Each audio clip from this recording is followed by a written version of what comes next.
Ada, gak apa-apa saya bicara di depan wartawan.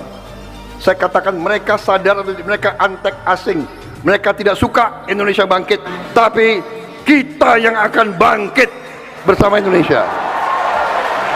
Karena ada yang batu ujinya, yaitu Gibran mau dimaksulkan apa enggak. Begitu Gibran dimaksulkan, it goes without saying bahwa Jokowi juga sebetulnya dilengserkan. Kalau Gibran diproses, maka dinasti Jokowi berhenti.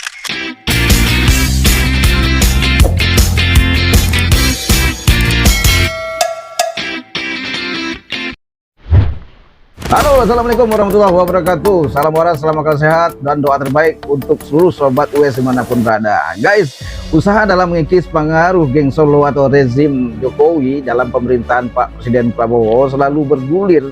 Dan sepertinya Pak Prabowo mendengarkan ya seruan-seruan ini, dan dengan telah meresafel menteri kabinetnya, dan termasuk juga Sri Mulyani di situ telah diganti ya. Dan selanjutnya apa guys? Selanjutnya targetnya adalah Fufu Fafa untuk dimasukkan atau dilengserkan. Nah, ini marak sekali di medsos, dan kemudian seru-seruan dari masyarakat, warga netizen untuk bagaimana pengaruh geng Solo ini dapat dihancurkan atau dihabiskan lah. Paling tidak Pak Prabowo betul-betul mandiri ya, dalam hal ini tidak dipengaruhi oleh geng Solo. Dan beberapa waktu yang lalu ini ada acara silat bang ya, yaitu acara silaturahmi tokoh bangsa.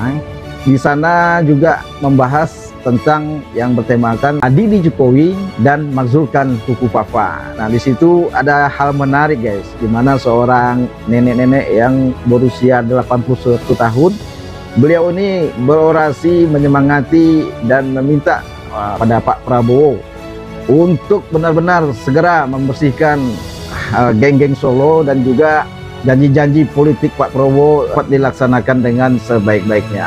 Kita simak nih pesan videonya. yang kita inginkan adalah kepada Bapak Prabowo, Anda itu menang didukung oleh emak-emak yang ada di grassroots level, Mama, orang-orang yang miskin, orang-orang duafa.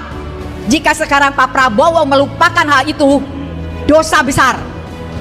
Kembalikan kesejahteraan rakyat sebagai amanat konstitusi pasal 33 Undang-Undang Dasar 45. Iya guys. Sumber daya alam harus dinikmati oleh sebesar-besarnya kemakmuran rakyat. Itu kenapa saya mengatakan bahwa pertama dulu, pertama ketika dia pendaftaran udah jelas dia salah melanggar undang-undang. Di zaman babahulanya 40 tahun yang lalu ya, 50. Masa ada suatu peraturan dirubah cuma dalam sehari? Batas umur eta. Kemudian dari uraian ini, uraian dokter fisiologi ya, itu udah sakit guys. Di atas ini malah, di atas apa tuh? Paranoid. Udah jelas sakit. Jadi dia punya sakit jiwa. Kemudian dia punya program andalan. Katanya makan gratis. Kurang bukan program andalan, program kurang ajar, melecehkan bangsa Indonesia. Masa kita mau balik zaman bahula? Yang lebih lucu lagi, duitnya ngutang katanya. Minjem. Jadi kalau saya usulkan, nggak usah lah program makan gratis, katanya program kokojo belegug. Ya kalau orang sudah bilang belegug, saya kurang ajar. Naon, itu memalukan bangsa. Lebih baik tolong, sembako suruh turun, supaya ibu bapaknya bisa beli sembako, beras. Sembako turun, jadi jangan membuat bangsa kita tuh menjadi pengemis. Seperti orang-orang soalnya dong, apa nggak malu ke luar negeri? Sembako programnya turunkan. Kemudian maaf, tolong ya Pak Prabowo segera putus mata rantai beliau dengan Mulyono. Putus mata rantainya. Jadi Pak Prabowo ingat janji-janjinya. Ingat janji-janjinya Pak Prabowo, putus mata rantai dengan geng Solo atau rezim Jokowi guys. Dimana pada kesempatan lain Rocky Gerung, Anda mungkin sudah tahu, tidak asing lagi ya, seorang sosok Rocky Gerung yang kritis, lantang menyuarakan kritikan-kritikan terhadap Jokowi. Dan ya memang selama 10 tahun ini ya guys ya, begitu banyak ya kerusakan yang dilakukan oleh Jokowi ya dalam bangsa Indonesia ini, mengurus negara kemarin ini ya, pokoknya banyak lah ya. Ini kita dengerin aja nih kritikan-kritikan yang pedas dari Bung Rocky Gerung guys. Kenapa Indonesia buruk sekarang? Ya karena Jokowi 10 tahun menghabiskan APBN itu. Jadi sebetulnya dilema itu Jokowi ada pada Indonesia setiap buruk. pemimpin. Nah, sekarang dilema itu betul-betul keras karena ada yang batu ujinya, yaitu Gibran mau dimaksulkan apa enggak. Begitu Gibran dimaksulkan, it goes without saying bahwa Jokowi juga sebetulnya dilengserkan secara mikul duwun mendem jero, kira begitu. Nah, itu yang orang anggap ya itu juga mungkin bijak ya. Kalau Gibran diproses, maka dinasti Jokowi berhenti. Tetapi persahabatan Presiden Prabowo dengan Jokowi ya jalan terus saja kan. Bagaimana dengan pertanggungjawaban terhadap atau seorang Jokowi terhadap bangsa ini? Ya itu yang saya sebut tadi. Dari segi Pak Prabowo udahlah. Begitu Gibran lengser, itu artinya hukuman juga pada Jokowi. Tetapi itu adalah relasi personal dia. Ya. Publik tetap menginginkan pengadilan Jokowi. Dan saya anggap ya memang harus. Karena ada kejahatan di situ. Banyak kejahatan di situ. Jadi buka aja kan, nggak ada soal. Banyak kejahatannya. Apa kurang Ya. kejamnya Jokowi? Dia bikin IKN, dia jual nggak laku ke Cina, dia jual ke Amerika nggak laku, dia jual ke Mesir nggak laku, dia jual ke Malaysia nggak laku, dia jual ke Singapura nggak laku. Lalu akhirnya dia paksa oligarki itu untuk nyumbang di depan. Kurang cukup. Dia suruh APBN pindahkan 20, 30, 40% ke IKN. Pada saat yang sama, seorang pria berkeluarga di Kupang, tempat Parera, 2 hari lalu merobek perutnya karena nggak bisa beli beras. Pengisan siapa dengan Pak Harto? Tidak pernah ada di zaman Soeharto orang bunuh diri karena nggak bisa makan. Nah, Padahal iya orang benar. ini setiap bulan di Kupang itu nunggu di pintu gerbang desa untuk dapat BLT. Itu ilmunya Jokowi, nih, guys. membujuk orang supaya tidak produktif, supaya tidak pintar. Bagian besar mereka yang nunggu BLT itu adalah pemilih yang tidak tamat kelas 7. Bagaimana mungkin kita bicara hal-hal yang normatif, etik pada pemilih yang 80% dari pemilih Indonesia itu tidak tamat kelas 7, artinya tidak tamat SMP. Mereka menunggu serangan fajar, mereka menunggu BLT. Itu bengis namanya. Nah, apa yang dikatakan Rocky Gerung ini saya setuju nih guys ya. Karena sepertinya rakyat ini selalu dimiskinkan ya.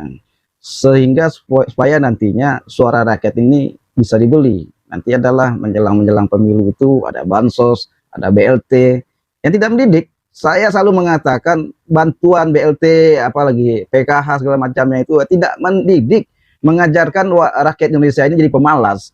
Istilahnya kasihlah orang itu pancingan agar bisa cari ikan. Jangan dikasih ikan. Kalau dikasih ikan kan dia bisa habis ikannya. Kalau dikasih pancingan dia akan bisa mancing dan mencari ikan sendiri gitu kan. Nah, ini program BLT, PKH segala macam ini nggak mendidik nih guys ya. Saya setuju Bung Rocky. Nah, oleh karena itulah rakyat ini kayaknya semacam dimiskinkan agar nanti dimanfaatkan suaranya bisa dibeli. Serangan fajar tidak menafikan lagi guys bagaimana para anggota-anggota dewan itu, anggota DPR itu mencari rakyat suara dengan cara memujuk rakyat. Ada serangan fajar, ngasih uang segala macam itu bukan hal yang tabu kita bicarakan. Sudah fakta yang nyata walaupun tidak ada money politik dan lain-lainnya itu bullshit semua itu. Nah, makanya nih guys ya, ini perlu ya pada masyarakat negara Indonesia ini perlu smart dan cerdas.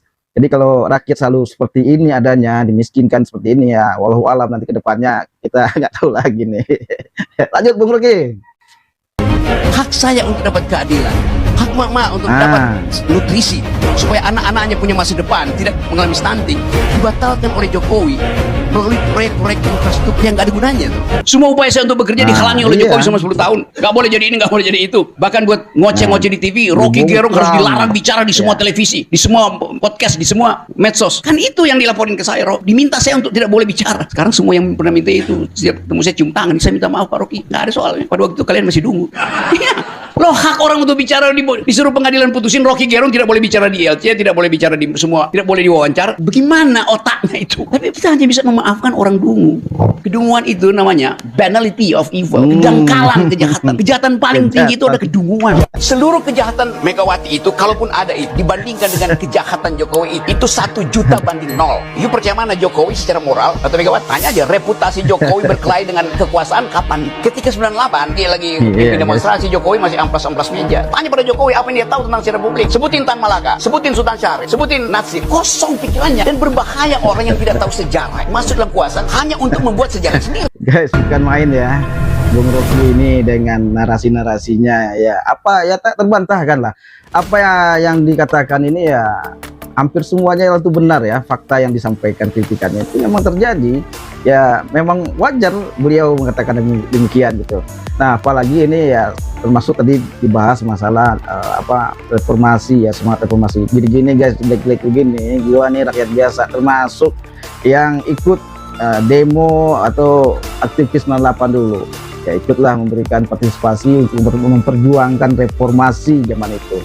Tapi makin kesini, apalagi sejak rezimnya Jokowi ini, semangat reformasi itu hilang, bahkan bertukar dengan monarki ya. Jadi seperti kerajaan. Nah sekarang anaknya lagi, menantunya lagi juga gitu. Nah, ini betul-betul demokrasi sudah hilang di Indonesia ini sepertinya, dan semangat teman-teman waktu 98 pun ya tak tercapai ya guys ya. Wallahu a'lam bishawab. Intinya guys, sekarang ya Anda sebagai warga Indonesia smartlah berpikir, coba berprinsip lah, jangan hanya dibujuk uang nggak seberapa kemudian menggadaikan suara Anda, kemudian ya banyak juga buzzer-buzzer bayaran ya. Gua juga pernah ditawarin guys ya, cuman gua nggak mau. Gua orangnya sangat idealis, walaupun gua miskin, gua punya prinsip idealis, suarakan kebenaran walaupun itu pahit rasanya. Oke sobat US dimanapun berada, demikian video kita kali ini. Dengan harapan ini bisa mencerahkan kita semua. Bagi yang belum subscribe, silahkan subscribe. Semoga bermanfaat dan menjadi amal buat sobat semuanya. Sampai jumpa lagi di video yang akan datang. Wabillahi taufiq wal hidayah. Wassalamualaikum warahmatullahi wabarakatuh. Allahu Akbar.